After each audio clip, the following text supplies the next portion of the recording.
Welcome back to the world of economics, students. Yes, I'll continue the same chapter. It is chapter number 10, budget. उसी को ही हम आज continue करेंगे. And yes, today's our topic, one of the topics, is accounts of budget. Now, in order to thoroughly understand the concept of a budget, it is necessary to get an idea of the accounts of a budget. Obvious सी बात है, budget को अच्छे से समझने के लिए उसमें कौन से अकाउंट्स इंक्लूडेड होते हैं, इसको समझना बहुत ज़्यादा ज़रूरी होता है. Now we all know accounts हम सबको आता है, हम सब ने किया भी है. So by the rule of accounts every budget has two sides. Yes, budget के भी यहाँ पे भी दो साइड्स होते हैं. The credit side, we all know credit side में इनकम्स जो है वो रिकॉर्ड की जाती हैं. So credit side where the revenues, that is incomes of the government, are recorded, and debit side में obvious सी बात है expenditures जो है वो रिकॉर्ड किए जाते हैं. गवर्नमेंट के एक्सपेंडिचर्स रिकॉर्ड किए जाते हैं. Now we have further classification also. So further classification, yes, as you can see on the screen, we have the credit side. yes, पहले credit side, फिर उसके बाद हम debit side पे जाएंगे. So there are two accounts on the credit side. The very first one is current incomes, that is revenue incomes. थोड़ा explanation इसका दिया हुआ है. The direct and indirect taxes, profits of public enterprises, fees and fines from public utilities, etc., constitute the revenue income. Yes, जो fees, fines, profits government earn करती है, profits earn करती है पब्लिक एंटरप्राइज खुद की इंडस्ट्रीज से, खुद के एंटरप्राइजेस से. फीस जो होती है, फाइन्स जो वो कलेक्ट करती है public utilities, we all know fines क्यों पे किए जाते हैं. एंड ये सब एग्जाम्पल्स हैं, थोड़े बहुत एग्जाम्पल्स हैं actually. So these are the examples of current incomes. It is also called current income as the receipts and expenditure are made on transactions of current period. Yes, ये current period के लिए ही होता है.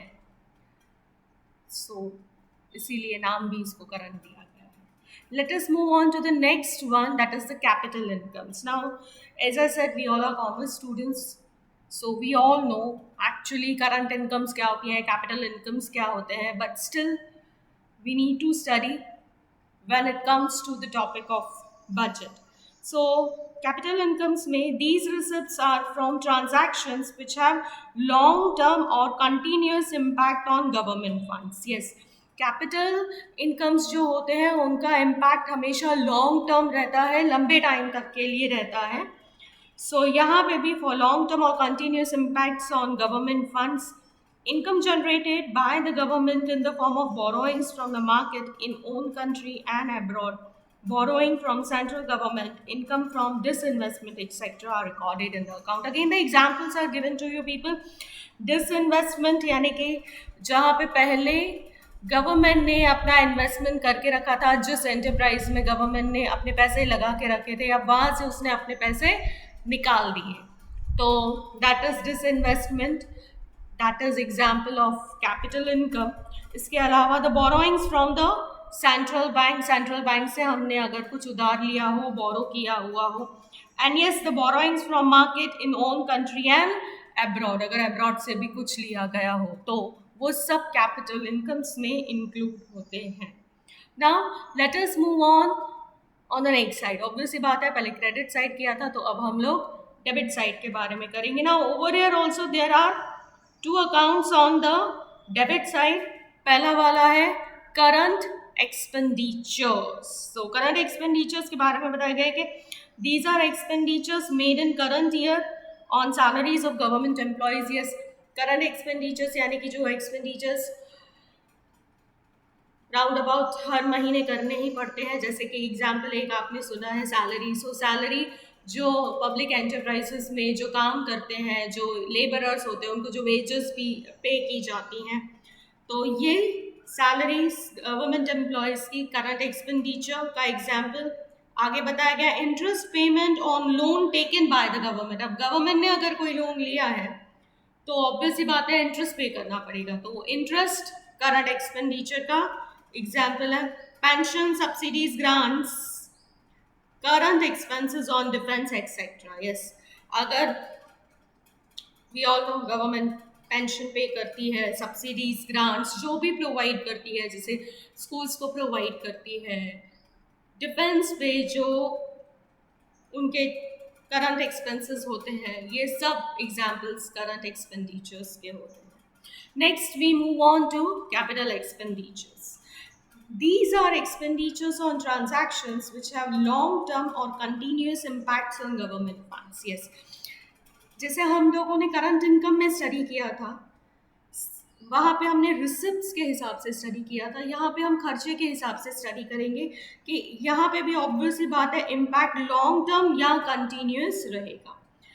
This account includes loans given by government to other governments. अब यहाँ पे जो हमने लोन अगर किसी को दे के रखा है दूसरी गवर्नमेंट को, that is capital expenditure. Repayment of previous taken loans, अगर हमने पहले जो लोन्स लेके रखे हैं उनको हमने पे किया है, वो कैपिटल एक्सपेंडिचर का example. Capital expenses on social and economic services as well as capital expenses on defence etcetera.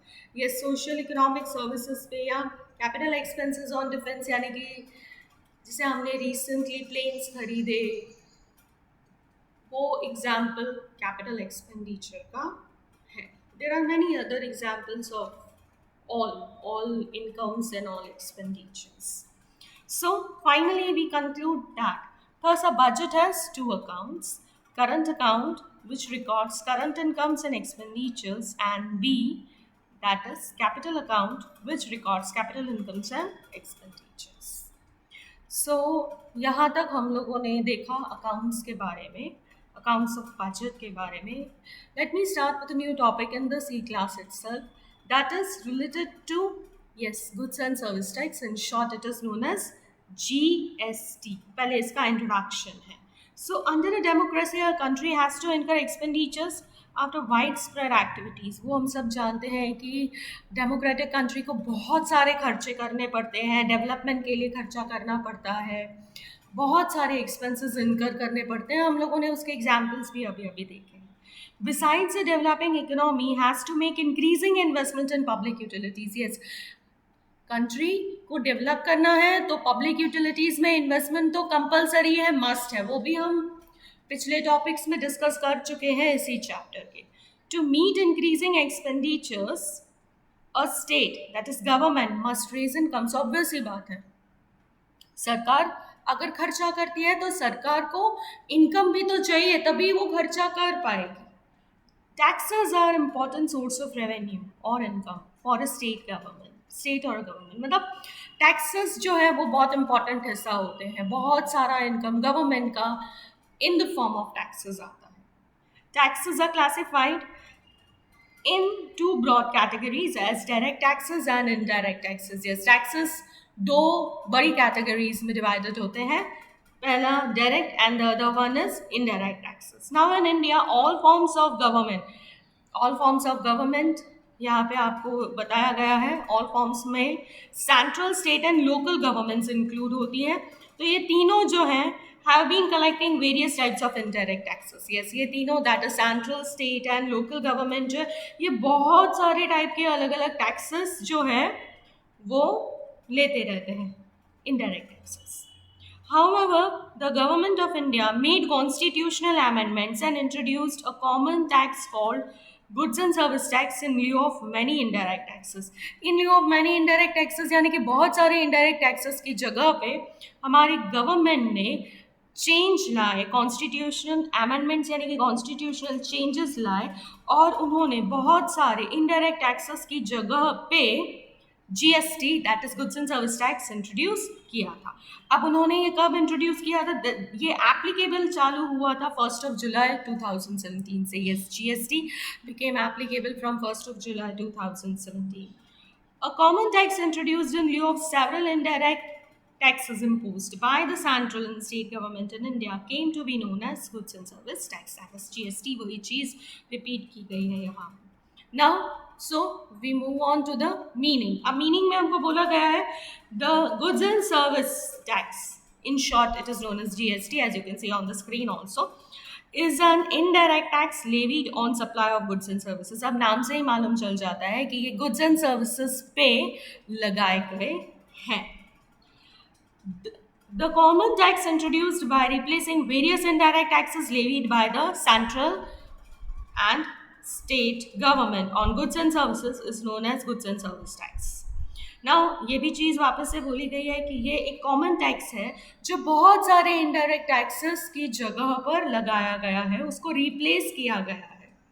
It is an indirect tax. Yes, GST indirect tax की कैटेगरी में आती है. It has encompassed several indirect taxes which were earlier imposed by central and state governments. यानी कि इसमें बहुत सारे अलग अलग indirect taxes include किए गए हैं जो पहले central and state government लिया करते थे. The administrative authority for GST is GST Council. अब ये GST कैसे कैलकुलेट होगा, कैसे कलेक्शन करना है, कौन से गुड्स पे कितना होगा, इसका एडमिनिस्ट्रेटिव अथॉरिटी यानी कि पूरा ध्यान रखने का अथॉरिटी जीएसटी काउंसिल है. The finance minister of India is stated to be the chairperson of the council and finance ministers of the state are stated on to be the members.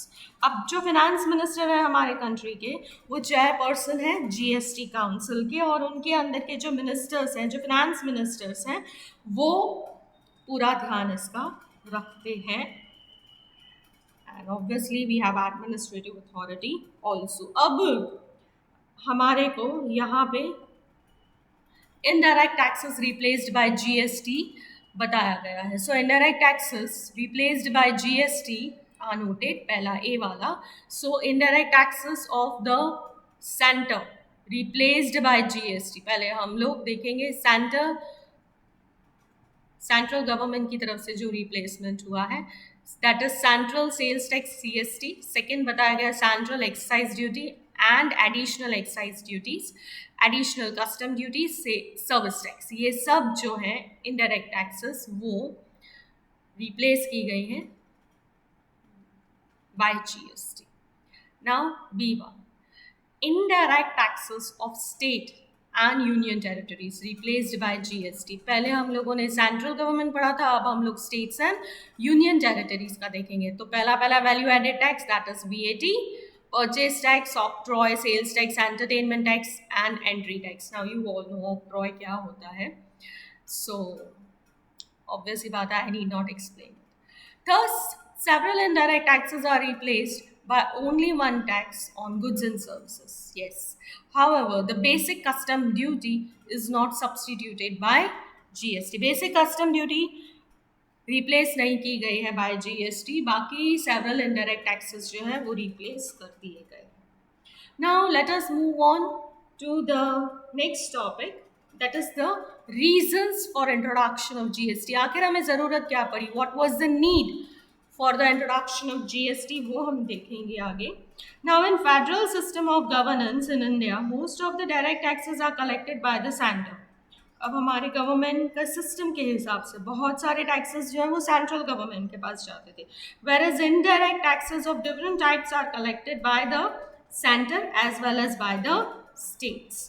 तो direct taxes by the central government, मगर indirect taxes जो हैं